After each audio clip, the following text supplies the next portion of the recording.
Hello, everybody. Welcome to Telli Talks here at the Classic Cat. This episode is sponsored by 8 Labs. I have a very special guest with me today, Jas Mathur. How are you? Good, and yourself? Great, thank you. Thanks for coming on. Thanks for having me. And here is your drink. Cheers to a great conversation, non-alcoholic. Yeah. Mine is beautifully alcoholic. So tell us about your journey and how you got to where you are today. Hard work, dedication, sacrifices, just believing in yourself, just taking steps forward, not listening to people who put intentions in your mind that you can't achieve something, and following your goals, following your dream, following your heart. Absolutely. So I started my first business when I was 11. I started using computers when I was 11, and started my first business when I was actually earning money by the time I was around 12, 13, around there. Oh, wow. This was back like 97, 98, in that range. And since then I grew up in Montreal. So I'm Canadian. I was living in Canada, grew up there, started internet-based business. So my background is in web, anything related to web. I'm a webmaster, web design, programming, designing, graphic designing, online marketing, the whole 9 yards. So I grew up, started that. I was a huge wrestling fan, still am, still watch it to this day. Like WWE? WWE, yeah. I love it. I used to watch WWE all the time. So I grew up watching that. I used to post all the news, the WWE news online. I used to, go and call the 1-900 number, get the news, post it online. Today now you have like these things like Twitch and Telegram, Twitch channels, all that kind of stuff, Discord, whatnot. Back then it used to be IRC. There was chat rooms, there was IRC. You would go in, you'd have a bunch of groups, you'd post stuff, people would interact. That's how you build communities, right? And slowly from there, I put up a website, free website builders, and I started to drive people to go on there and visit, and I had ad banners. And this was at 12? This is by the time I was 13. That's when I had the site up. And at that point, I was making money every month. I was earning money based on the number of visits I get and how long the people stay on the site and the type of content I had. So I started off in everything related to media, online advertising, and eventually I've got into so many industries. I've done technology, I've done consumer electronics, different types of accessories. I've done, built informative type websites, all the way through today, where Limitless is a publicly traded company, and we do tons of different brands and products, and are going to expand into many different industries soon. Absolutely. So how did you transition from learning just the basics of computer and programming into developing businesses at the age of 13?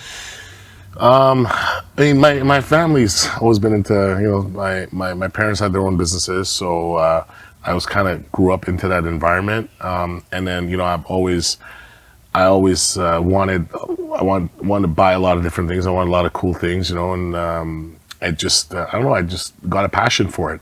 After a certain point, making money and then just being able to have that freedom of, getting myself what I want, and, collecting car models from when I was a kid to saying, hey, eventually I'm going to buy this one, this one, this one, this one. So that's kind of what did it for me. I just, I knew I wanted it. And over time, I just started to focus my energy more on, this is what matters to me, and I want to make money instead of just. Were your parents shocked that you were this 13-year-old boy that was so ambitious into these computers and like having people on sites and just generating such a big income at such a young age? Yeah. Initially they were, and then they wanted me to continue going to school and everything, and then I used to skip school all the time.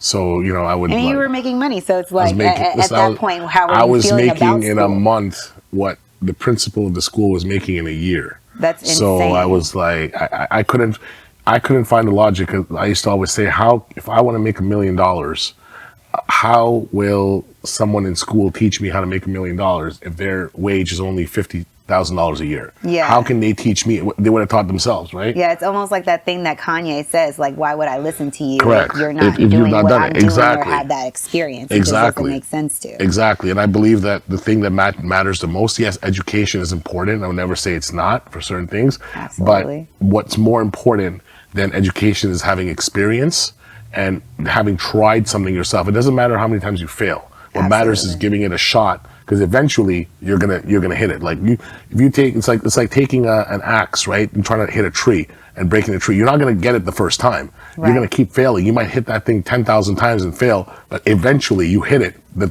tree is gonna collapse. Absolutely. And that's what happens, right? So you will eventually hit your goal. You just have to be consistent and keep working and moving forward.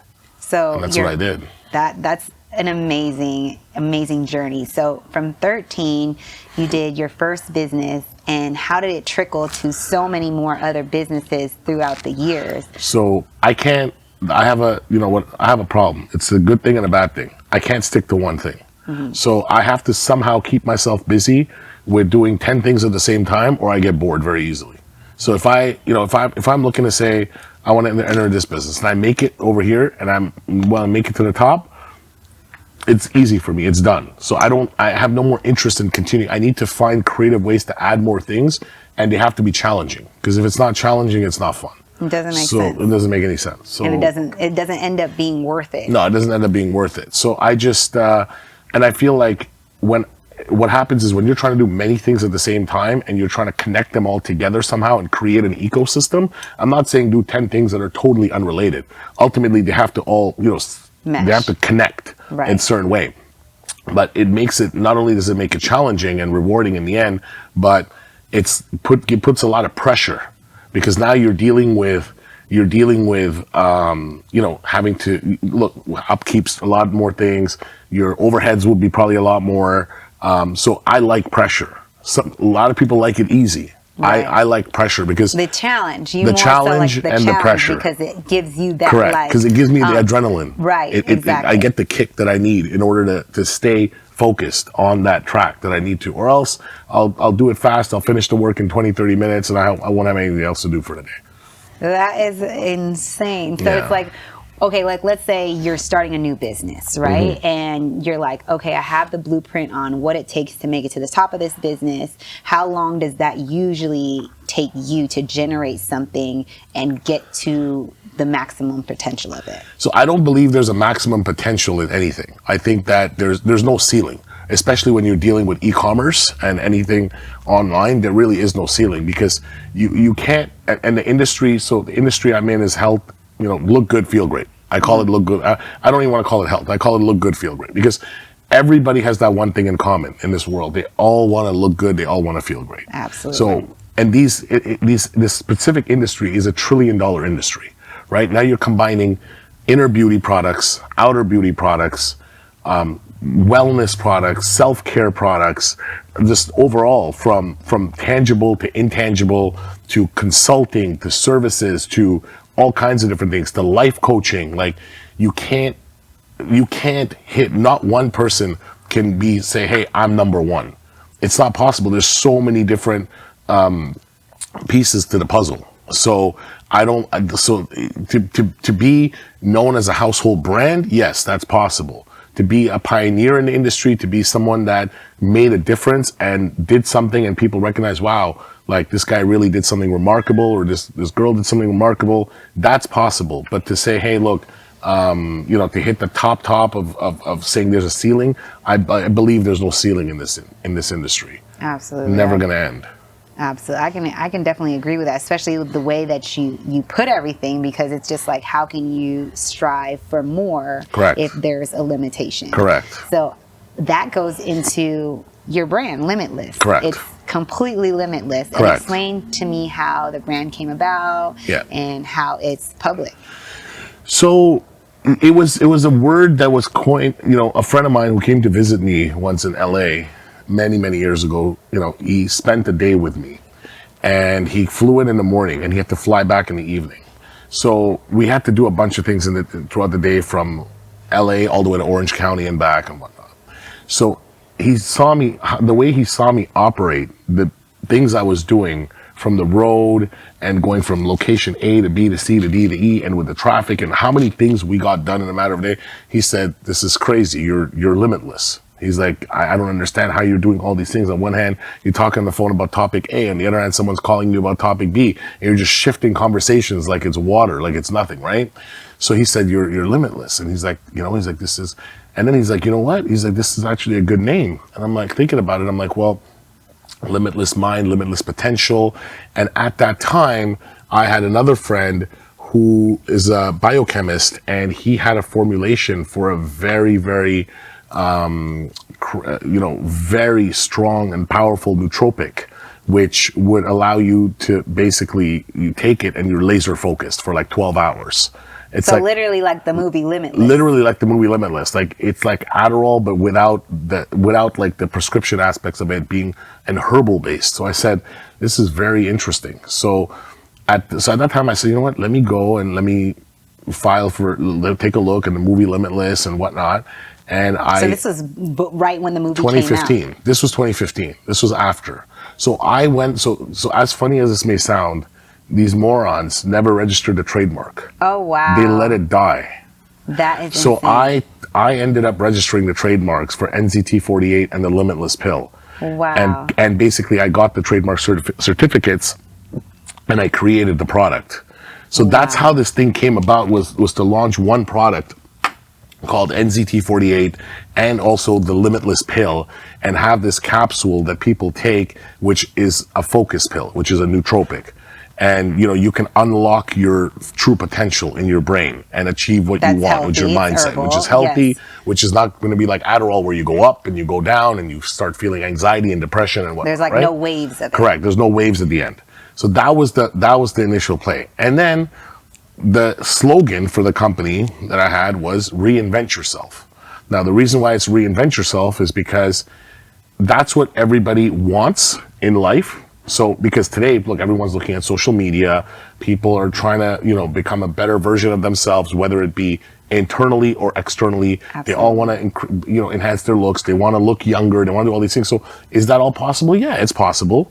But you have to put in some work also. You have to put in some work between training, and you have to put in some work in diet, right? Absolutely. So I did that. So in my journey of starting businesses when I was young and being confined to a computer and not being able to operate my businesses from mobile like everybody has the liberty to do today, I was stuck stationary for 15 years of my life pretty much, where I was making a shitload of money, but I was stuck and I couldn't move around, and that caused me to gain a lot of weight.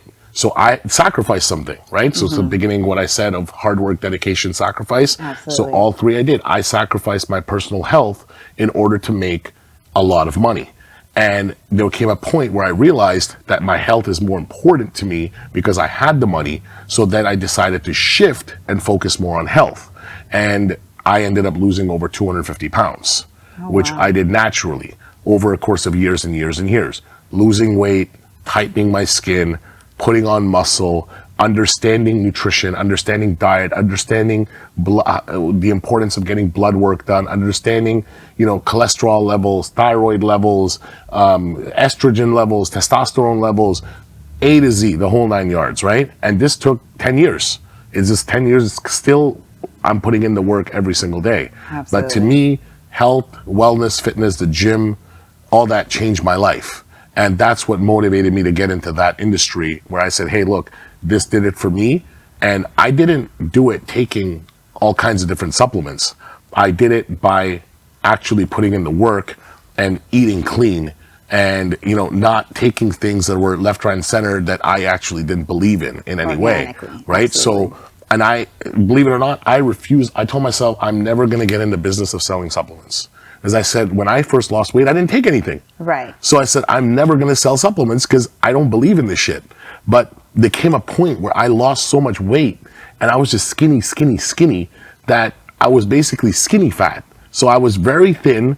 I had loose skin. I had all that stuff, but I wasn't able to, I didn't understand the putting on the muscle, putting on this, putting on that, the skin tightening aspects, all these things. So later on, is when I met someone who's my manufacturing partner today, and he gave me certain products which helped me enhance everything I did, build definition, do this, do that, and how, the importance of, A like, let's say, supplement base. correct. Recovery, how important recovery is, the importance of branched chain amino acids, during and post your workout, the importance of taking protein and the difference between the types of protein, whey protein, isolate protein, hydrolyzed protein, what's in it, why it's important to also supplement, why you should take multivitamins, why you should take, all these different things. Absolutely. I started to learn and understand why these supplements are actually important, and how when you tie it in with the right nutrition, that's how you can become the best version of yourself. Absolutely. And I want you to touch more so Yeah. on like men going to get checked and making sure their health You have to. is intact, because Yeah. I feel like a lot of men, stereotypically are don't want to get checked because I'm a man and I'm strong and I got this, and you're can't, good, but you can't. The problem is what happens is it's normal. After a certain age, you have to get your blood work done. absolutely. After a certain age, there's certain things you just have to do. If you Absolutely. don't, you're gonna have problems in certain aspects of your life. That's just what's gonna happen. You may end up, that's why certain people, sometimes they're very thin when they're growing up, then they start gaining a lot of weight, and they're like, wait, I can't lose weight no matter what I do. I'm sitting here and I'm eating clean, and I'm eating chicken breast, I'm eating lettuce, I'm not doing anything wrong, but this guy's thyroid is low and he doesn't know, and no matter what he does, he ain't gonna lose a single pound. Right. So there's a lot of factors that come into it, and aside from these factors, there's emotional factors too. Absolutely. Stress levels, how that increases your cortisol, there's so many other things. So Anxiety, all it's of very, very important to get your blood work done, and that's the first thing, even before meeting a personal trainer, even before buying a supplement, anything that comes first. You have to know what's going on with your body first Correct. and foremost before Yeah. anything happens. Yeah. You can get a trainer Yeah. and not know what's going on with your body, and then that training session goes Correct. to shambles because you're not taking care Correct. of your health internally. Correct. That's why if you take a car and you bring it to the shop to repair, they have a computer they plug to it to see what the Exactly. codes are, right? If they don't plug the computer with the codes, they're not going to know what's wrong. They're going to change the wrong part, and then you're going to have another problem. Exactly. So Or that- you might think something's wrong, Right. and that might not be the only thing Correct. wrong, or that might be something that triggers something else. Correct. So 110%, get your blood work done, men, women, children, everyone, just to even know like your allergies, You have to. Some people don't know their Food allergies, food intolerance, because you could be, so another thing, food intolerance, right? So that's so important, because you could be eating something for 20, 25 years in your life, and you're perfect. You don't have any problems, no reactions, no allergies, and suddenly, by the time you're 30 now, you're suddenly allergic to steak. And you don't know that you're allergic to red meat. Right. But because you've been eating it for so long, but now something happened in your system, and there's a shift, and you're not supposed to eat red meat because it'll cause XYZ to you, right? And blood type, there's a chart also with what type of blood relates to what type of food you should and shouldn't eat. Absolutely. So that's why there's there's real nutritionists and trainers that there's maybe 5%, then there's 95% that are just, screwdrivers, that, like you call them. They read a book, or they go to work out and they get, 10% body fat, and they call themselves trainers.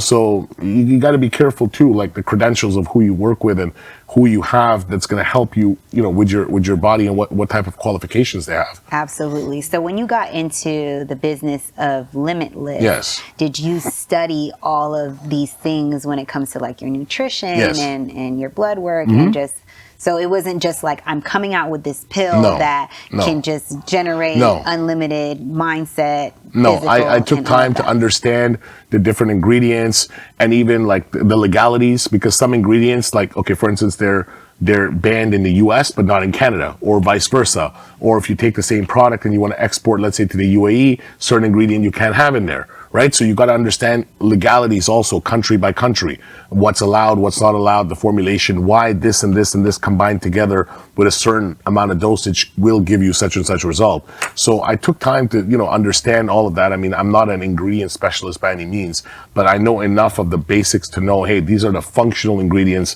in this product, this is the functional ingredient in that product, in order to make it work. How long did it take to generate that? Learn that stuff? Yeah, like Couple generate years? the product, Oh. learn everything behind it, put it out in the market. Well, the product, my friend already had a formulation. So he had been working on it for a long time, and he's a biochemist, so he had it he already had it. So for me to go to market was very easy. I could have gone to market in 2 weeks if I wanted to. Oh, wow. It was just a matter of creating packaging and having him, manufacture the product and call it a day.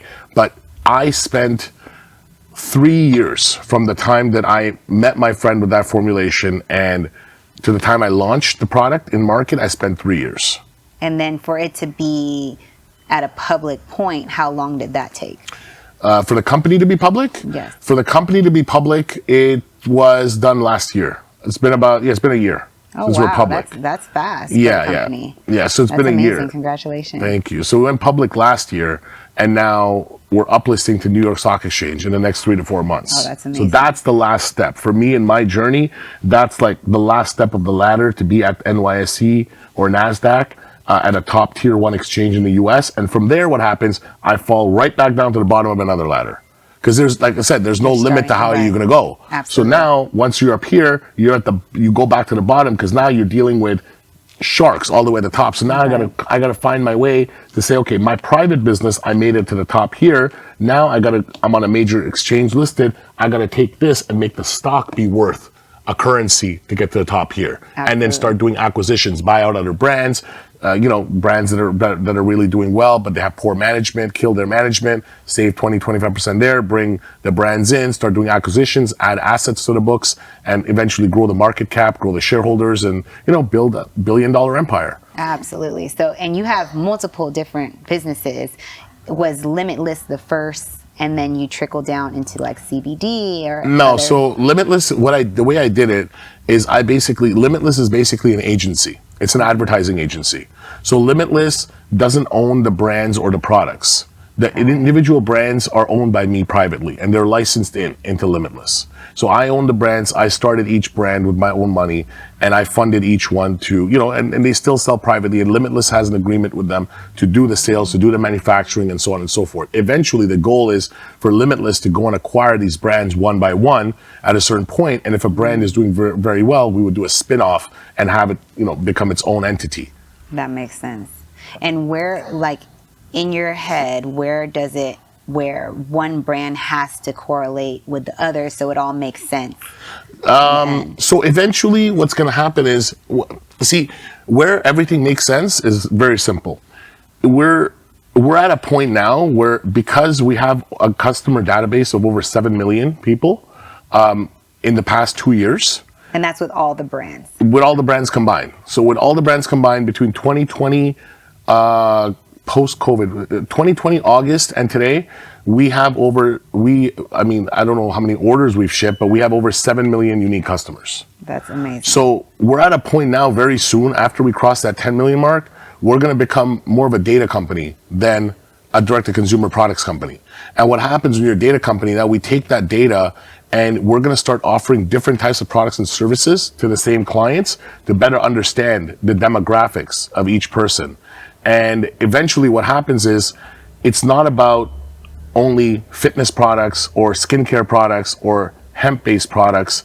Now we're going to add different types of products, that potentially medical technology and many other things, right? Even internet services type products, internet protocol products that a consumer needs. So you're a human being at the end of the day. You need this, you need that, you need this, you need that. But we got to start somewhere. So like for Amazon, for instance, Amazon started as a bookstore, right? And it grew to what it is today, where they're in every freaking industry. Right. So same thing, my strategy is start with nutrition and with like the look good, feel great products, because I can attach my story to it. It makes sense with everything. It's great for the markets as well, all of that. And then eventually, once we have a certain database, add more industries, which increases our multiple for evaluation as well, and add technology as well into it, add AI into it, which now everybody is leaning on more towards AI and chat GPT and stuff like that. Add different types of things where AI is also involved. And from there, we just can grow. Yeah, that was going to be my next question. Like, how are you going to elevate your brand to where it involves computer, like AIs, which is one of our sponsors. We have AI sponsors. So AI, we've already started using AI for a lot of our customer service.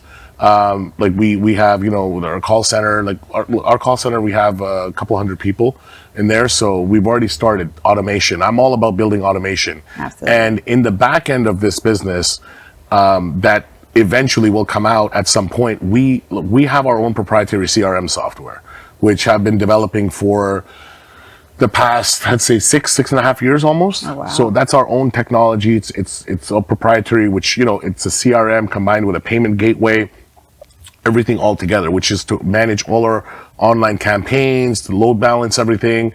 And the goal eventually is to take this proprietary CRM and make it a B2B consumer facing product, which we can then resell. And then now that adds a tech component to the business. Wow. So there is a tech component. Yeah. Eventually evolve. I'm going to bring it in, which when the minute you add a tech component, your multiple goes up it's like 40x. And that's less almost work for you guys. It's Physically. Yeah, I mean, well, we still have that built in, but it's just from the sake of a company standpoint. Like if right now we were to add tech and all this stuff in there, it'll confuse everybody. Right. So we got to stick to the plan now, and then next year say, okay, let's add this, let's add that. And then everything we add is somehow going to benefit the business operations in the company at the same time. Wow. It's like stuff that we utilize and stuff that other businesses would utilize and stuff that we can market directly to our customer database that would be 10 million plus at that, by that time. So what do you think the main, I guess, the heart of your company success is? Like, what do you think makes your company so successful? What I would say is, what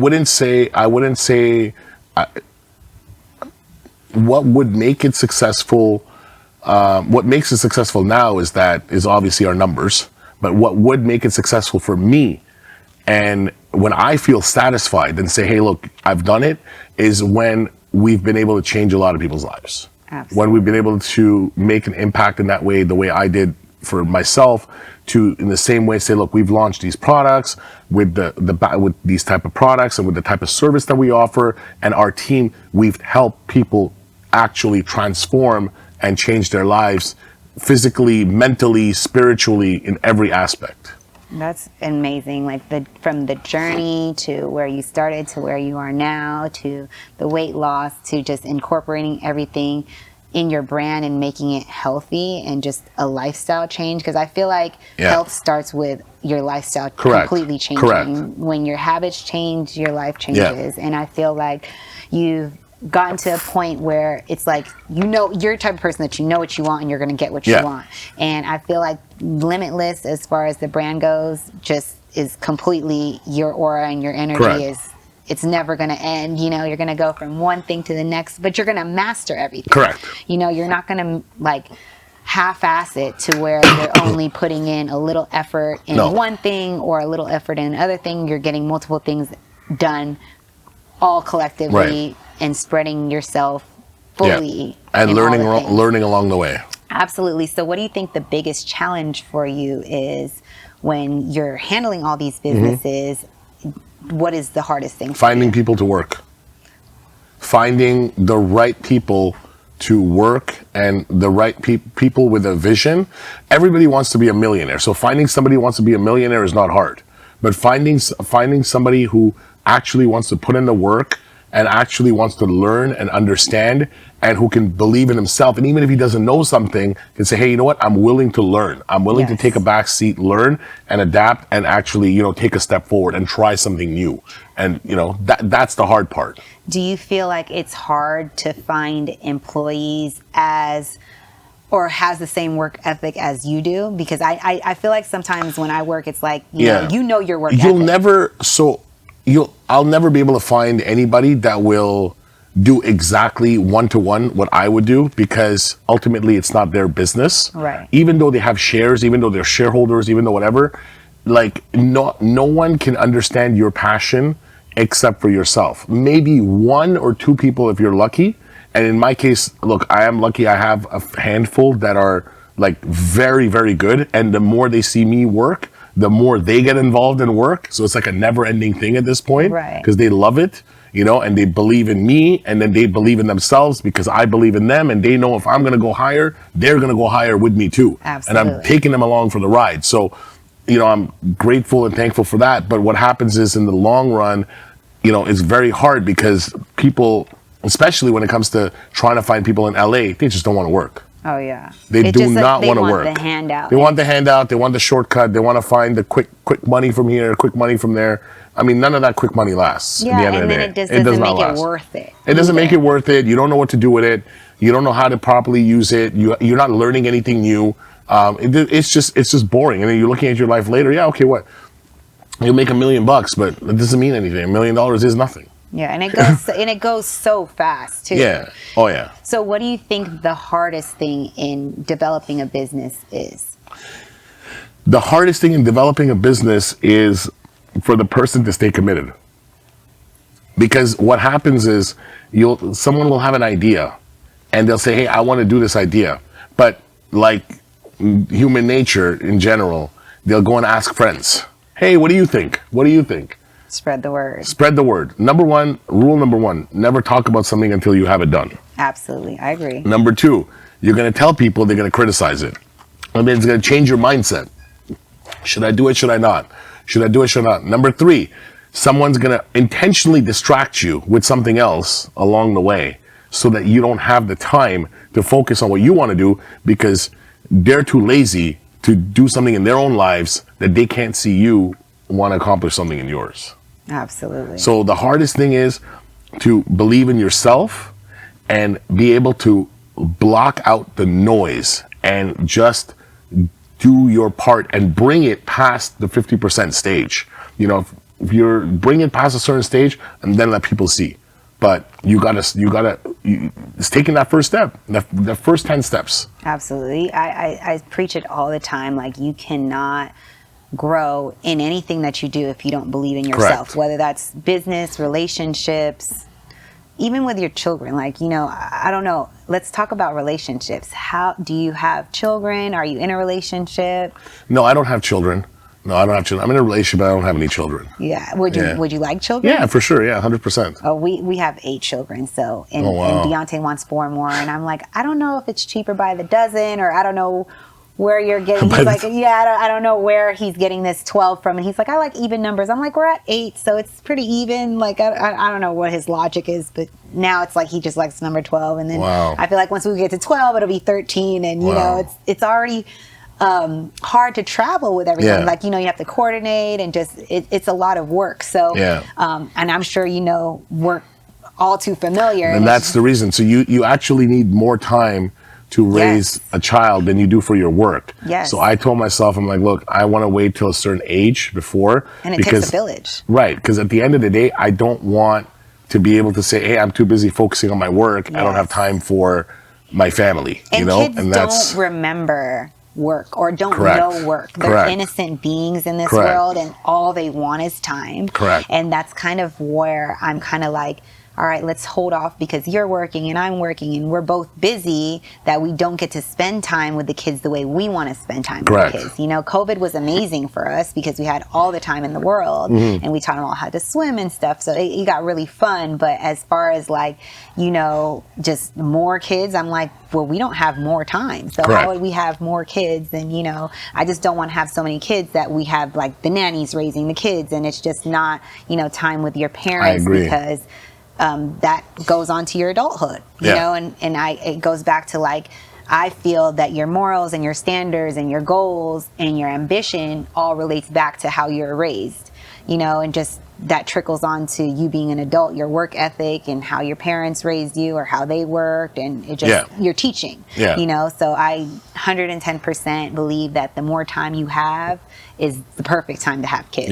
That's the thing. So I need another, year and a half, 2 years around there.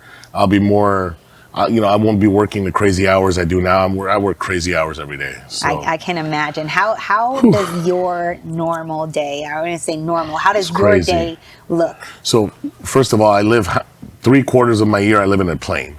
So I'm traveling almost every week. I'm in a different place.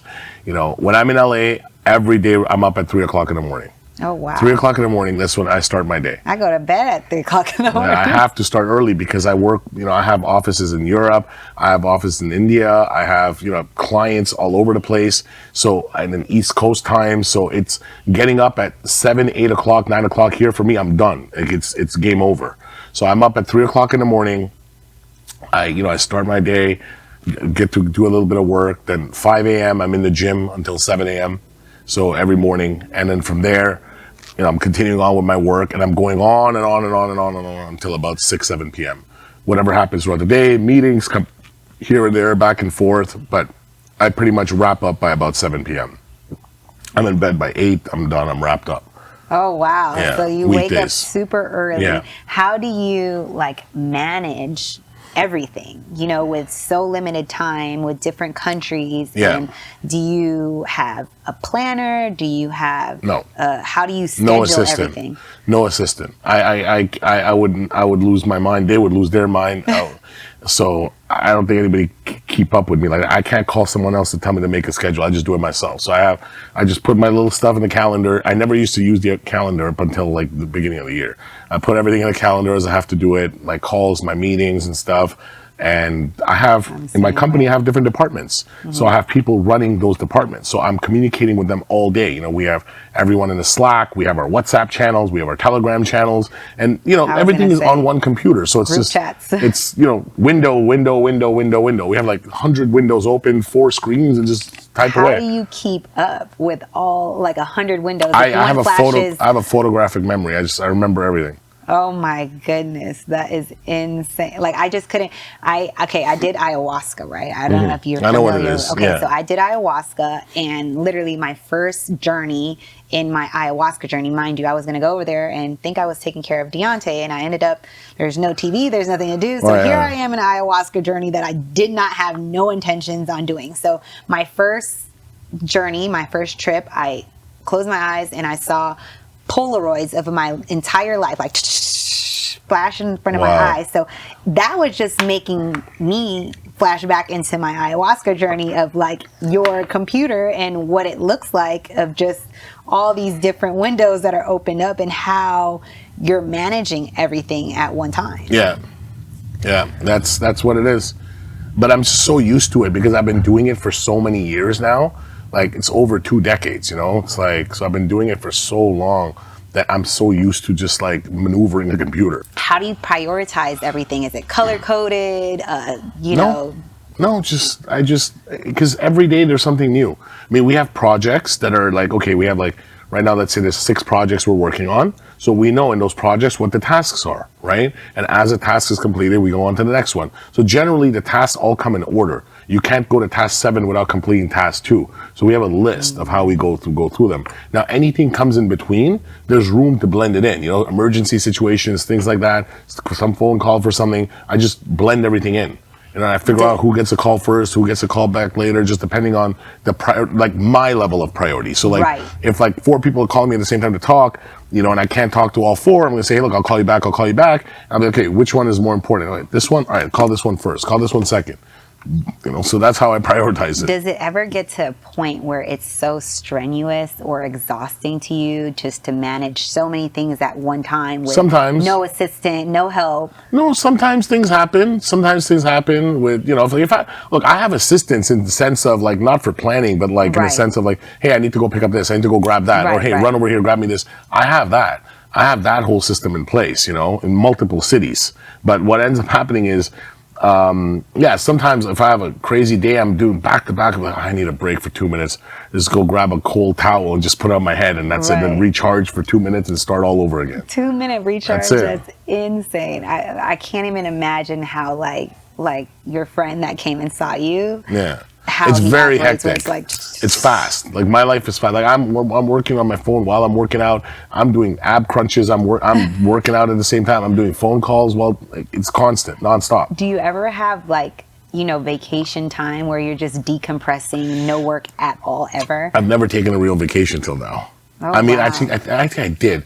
I did when I was probably 22, 23. I actually I lived in Vancouver and I did a trip to LA for 2 weeks where I was on a real vacation. You know, it was like visiting Disney and all that stuff.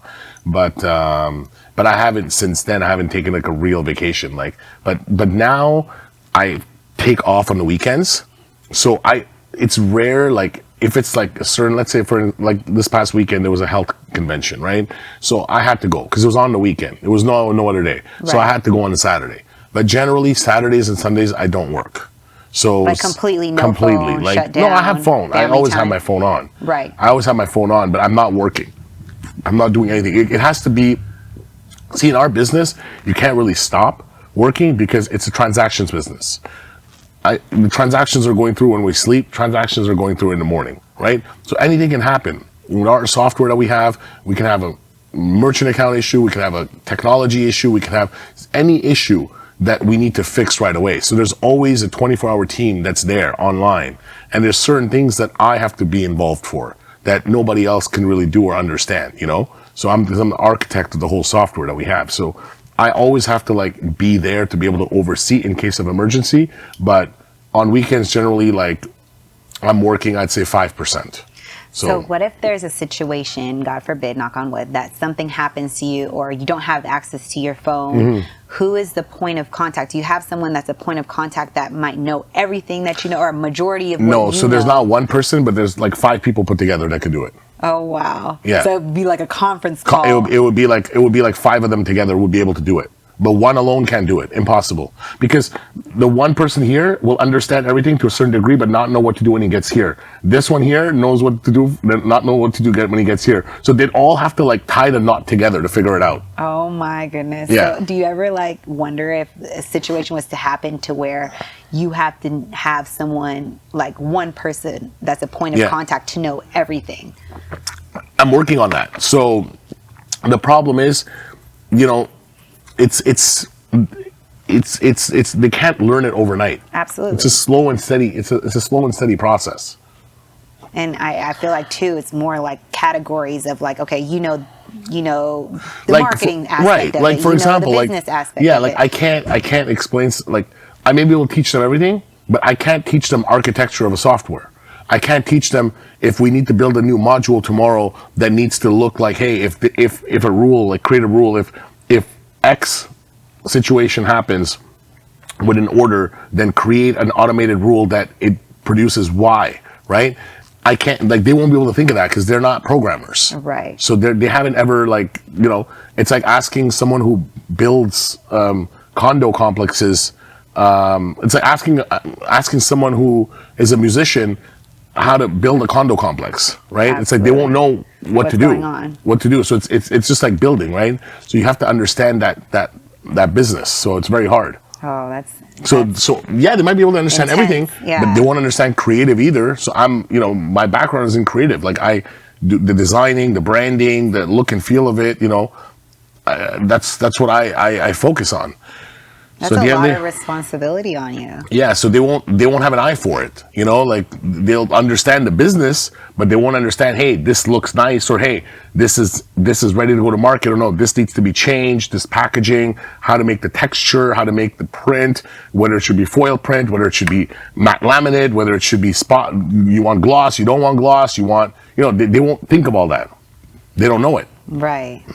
Okay, so for everyone that comes on the show, we play this game, Pick Your Poison. Okay. Very unhealthy game. Okay. I play with you too, so you're in the hot seat. So it's a game of would you rather. Would you rather do what's on this card or that card? You pick your poison. Okay. And we're gonna pick, I don't know, 6 cards each. Okay. 4, 5, 6. Okay. So you got your 6? Yep, I got my 6. I don't even know what they say. Okay, rules of the game. People come on and cheat. You can pick your poison. You can give your explanation as to why you picked that poison, but you can't remix the answer. Got it? Okay. Do you want to go first, or you want me to go first? You go first. Okay. Would you rather cut off one of your ears with a pair of children's safety scissors, or eat a 6-ounce portion of scabs? What the hell are scabs? Like scabs that are on your, like let's say you have a sore and it scabs up. Scabs. Eat the scabs. I won't cut my ear off. With At least if I scissors. eat the scab, I can put something in my mouth and just not feel anything, and then just flush it out later, and Nourish your and body. fucking remember that shit never happened in my life. I will not cut my ear off. And if somebody says they'll cut their ear off, I'll say, okay, here's $100,000 on the table, motherfucker. Do it. Do it. Because I bet you he ain't going to do it. Not with the children's safety Not with a scissors. children's safety scissor. Probably won't even cut. Okay, it's on you. So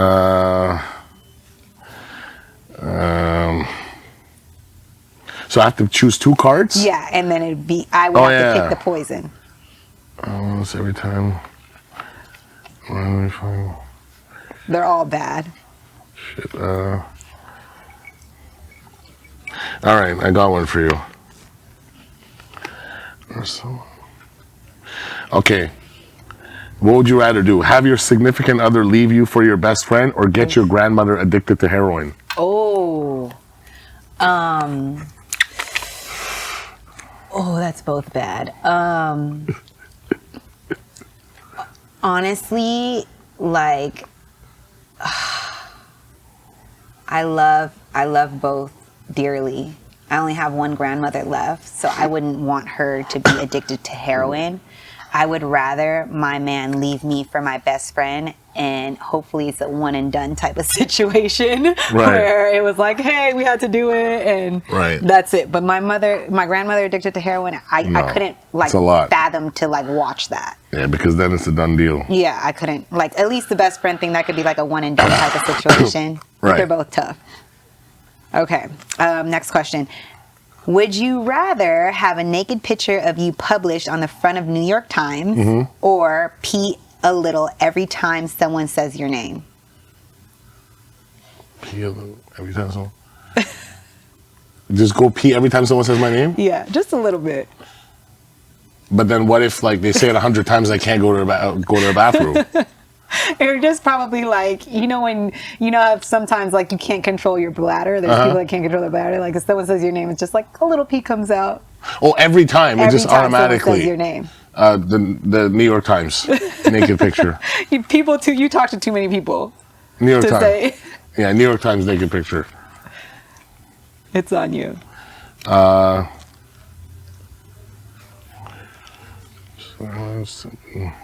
That one was tough. The grandma and the man one. I know. That was the best one I had. That was tough. Okay. What would you rather do? Have every dog you meet immediately start humping your leg, or step in dog poop at least once every time you leave the house? Oh, I'd rather have the dog humping my leg, because then I'd feel like, oh, this dog just thinks I'm attractive. I don't want to. I know. Otherwise, you gotta change. You gotta buy new shoes every day. Yeah, I'm good on the poop. Okay. All right. Last one I have is drink 12 ounces of someone else's chewing tobacco spit. Disgusting. Or have a family member walk in on you getting off to animal porn. Wait. What is it again? What's the first one? Drink 12 ounces of someone else's chewing tobacco spit. Okay. Or have a family member walk in on you getting off to animal porn. No, the first one. The first You're drinking the spit? I'd rather. There's no way. There's no animal porn shit going on. Fuck that. That's the same thing. It's like put something in your mouth, forget about it, call it a day. Flush it out. One and done. Okay. What would you rather have? Randomly find a dead body in your closet, or smoke the wrong end of a cigarette tail? Oh, I hate cigarettes. Have someone randomly passed away in my closet.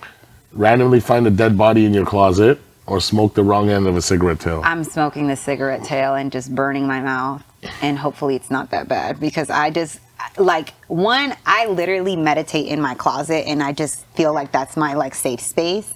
And to find a dead body in there and just have to go back in there, and how would I meditate? No, it's absolutely not. And you're gonna think there's monsters in the closet. I hate cigarettes, so that's Yeah, I would do the cigarette over that. Perfect. But this is just a game so people can get to know you outside of socials and, you know, what they see online. So can you tell everyone what you have coming up, where they can find you, where they can find Limitless, and all the things that you have going on? Instagram at Limitless, stock symbol VIBE, VYBE, stands for Visualize Yourself Better Every Day.